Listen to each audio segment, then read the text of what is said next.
Welcome back to FMPD Roll Call. I'm Public Information Officer Megan Fuentes.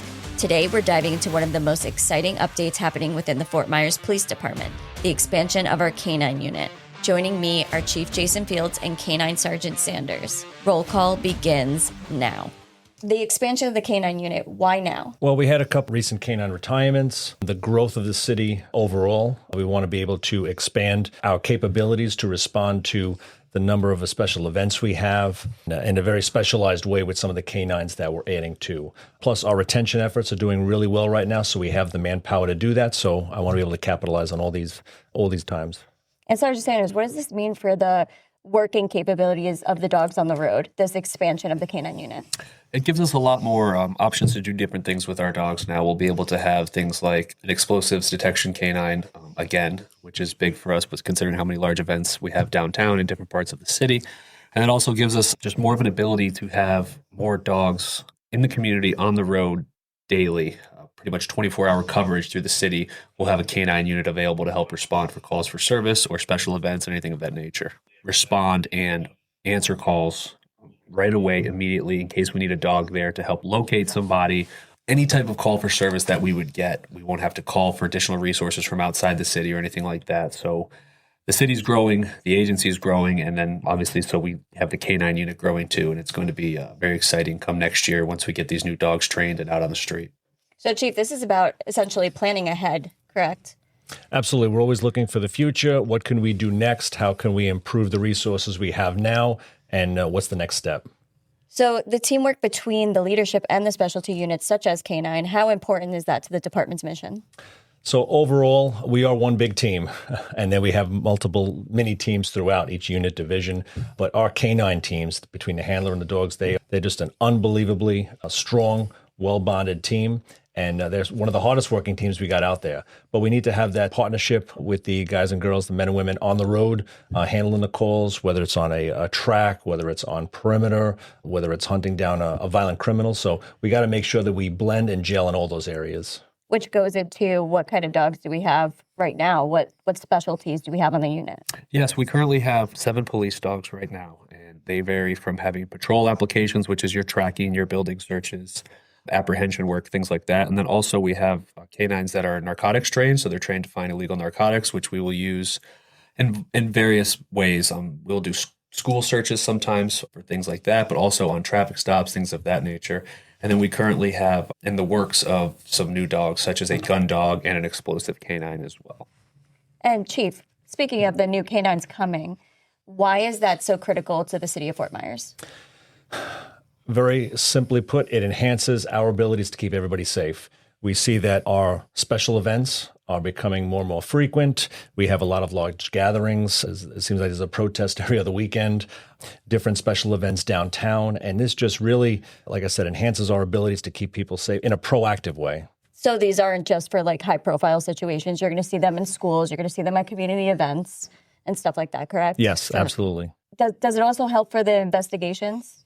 Yes, absolutely. Our K-9s have located multiple people during these investigations, but also they've located evidence and things like that too, and or found firearms or found evidence that was discarded in a case, found discarded clothing from a suspect that had fled, things like that. So we definitely have an ability to contribute to multiple investigations. We have the ability to show up to a scene of potentially where a gun was fired, and we can deploy our K-9s to locate the spent shell casings. Right, locate potentially a firearm that was discarded during the commission of that crime as well. They're trained with a much more powerful nose than we'll ever have to find these items to help assist in investigation.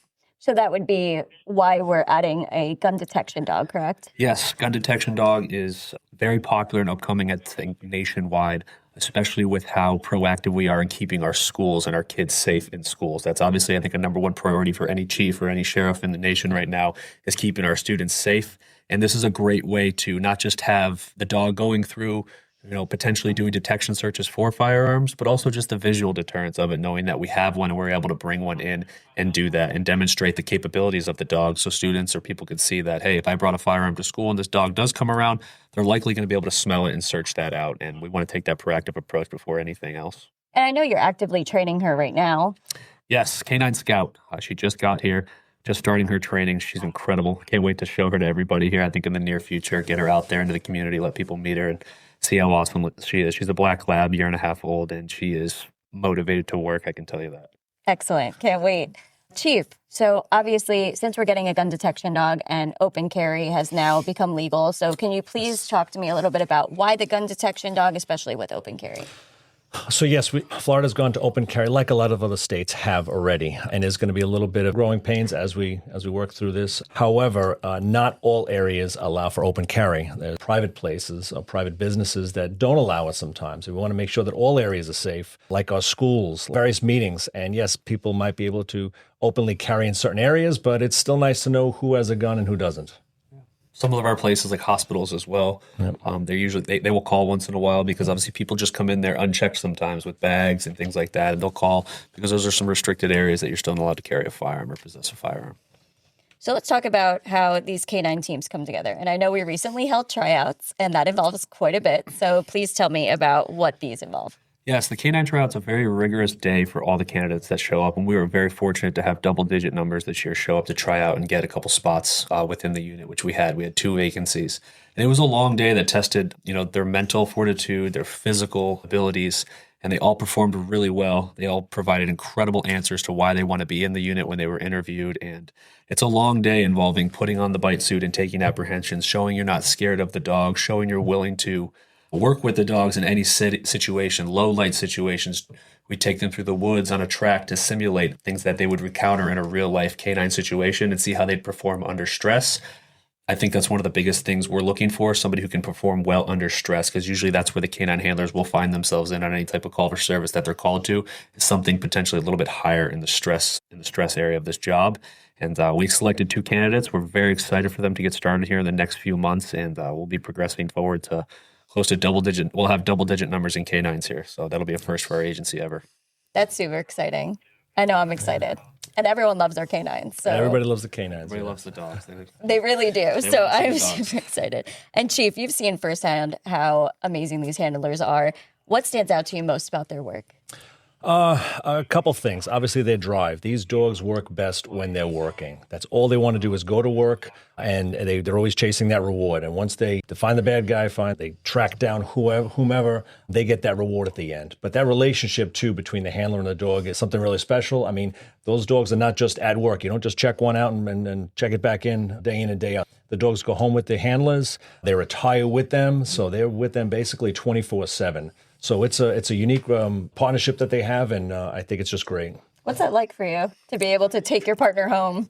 It's awesome. It's actually really fun. It actually increases that bond knowing that they're home with you. You take care of them like any other pet when they're at home, and then you also get that on-off switch essentially where they are a pet at home, but they obviously have certain limitations and restrictions while they are at home because they are still a police dog. We're very aware of that and their capabilities, but it just increases that bond that, you're feeding them every day, every night. You're taking care of them. They know that you're providing shelter and food for them. And it just, helps increase that bond between the handler and the dog for the rest of their career. And it's very important early on, obviously, developing that bond between a handler and a dog. But once it's there, they'll both do anything for each other. But the Chief's right. The dogs want to work for that reward more than anything. They're so driven. And that's a part of the selecting them is how driven they are to do their job. Something most people don't know is our canines actually come from Germany. Yes, we're very fortunate to have a vendor directly from Germany currently. We've looked around the state, and there are plenty of great vendors within the state. We just have a great relationship with our vendor right now in Germany at Dog Scout. And we actually have the ability to fly there, select canines, maybe we'll go there and see 10 dogs. Maybe sometimes we'll go there and see 20 dogs. But we'll find the 2 best candidates this time. We'll screen them for things like how good their drive is, how hard they're willing to work, environmental things such as maybe being scared of the dark or slick floors, things like that people really don't think about that we can't have a dog be scared of. So we'll go there and do all of that, and we'll fly them home. They'll go from 30 degrees to a balmy 85 or 90 here in Florida. A little bit of a culture shock for them. We'll give them a couple weeks to acclimate, and then probably 2 weeks after that, it's game on, and it's training for the next 4 to 6 months just for the bare minimum standards. And then it's training for the next 8 to 10 years that you'll be with that dog. And that's a huge investment, Chief. So what makes it worth it? We've had tremendous success with the vendor. It's got to be going back at least a couple of decades now. The durability, the reliability, dogs are extremely proficient in what they do. We make sure we pair up, like Sergeant Sanders said, the handler with the dog, the right personalities, and the right the mix is there. But we've just had so much tremendous success in the longevity of the dogs, so we want to keep that positive momentum going. Yeah, I think the durability, like you said, is a big part of it. It's less time spent at the vet on injuries or internal things that could cause a dog to, not be able to work and or cost a lot of money to get repaired. Our vendors have a really good history of giving us dogs that are durable, lasting 8, 10 plus years. And even at 10 years old, they're still wanting to work. Sometimes we force that retirement on them because it's time for them to sit on the couch. But the durability is very important. Let's clear up a few myths here, okay? Because as we see canines on TV, some people might think that they know it all. So what are some of the biggest misconceptions? I think sometimes people ask me if they say a certain thing to my dog, will they respond to them? And they won't. I think our dogs are pretty handler dependent in that area, whether it's giving them commands in English or German or things like that. And somebody thinks they can speak German to my dog. And I've seen people attempt to speak German to my dog, and he just looks at them sideways, wondering if they have a treat in their pocket. But I think that'd be one of the ones that we kind of run into a little bit, is people thinking they can say or hear. My dog will hear them give a command, and my dog's just going to hop to it. Doesn't quite work like that. And we train that obviously for those reasons. But I think that's one of them we could say is definitely a misconception. So if I yelled a command at your dog, what would your dog do? He'd probably stare at you sideways. He'd probably look at me first. Like, is it okay? What are we doing here? Yeah. Like, nice try. That's it. Chief, you've seen how disciplined they are, and that kind of obedience must come from intense training and trust.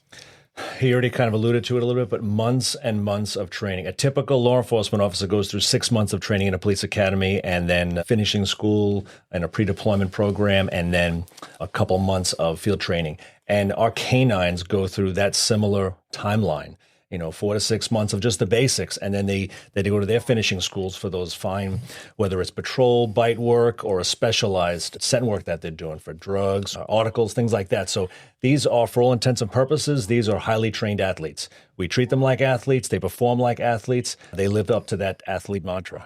And the training never stops. The training never stops.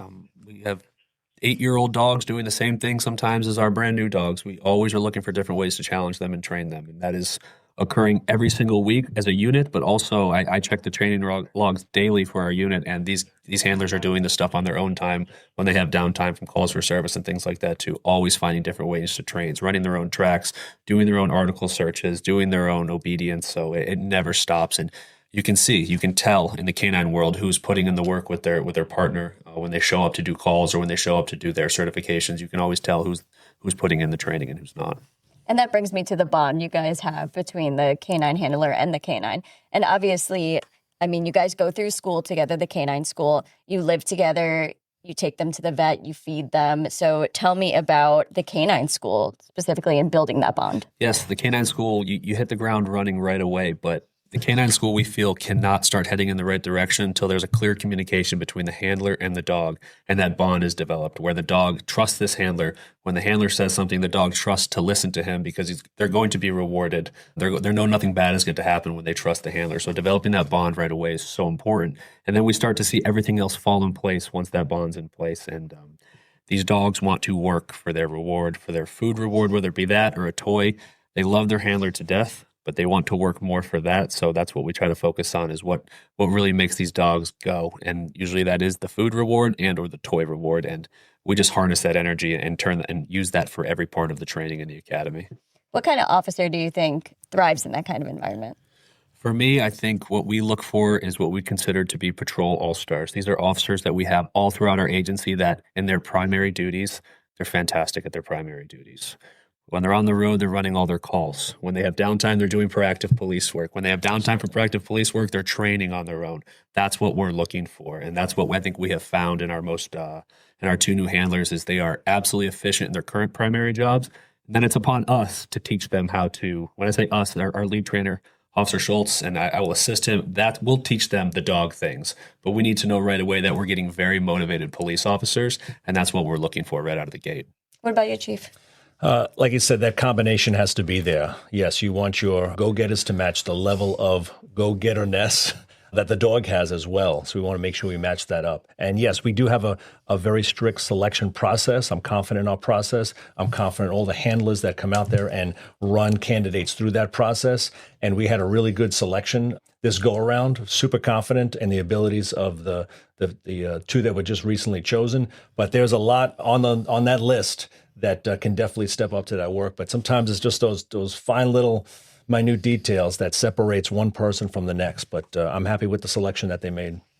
Now, I know, obviously, they go through tons of training. And one thing in Florida, we all know we have a lot of water surrounding us, whether that be canals, the Caloosahatchee River. Tell me about the training that they go through. Yes, it's very rigorous from doing those type of things to making sure they're comfortable in those settings, because you will find yourself in that setting. If you don't train for it, you're likely going to find yourself in that setting, and we've seen it time and time again. A lot of our training is based off of a handler coming back to us saying, I dealt with this the other night. It got a little weird.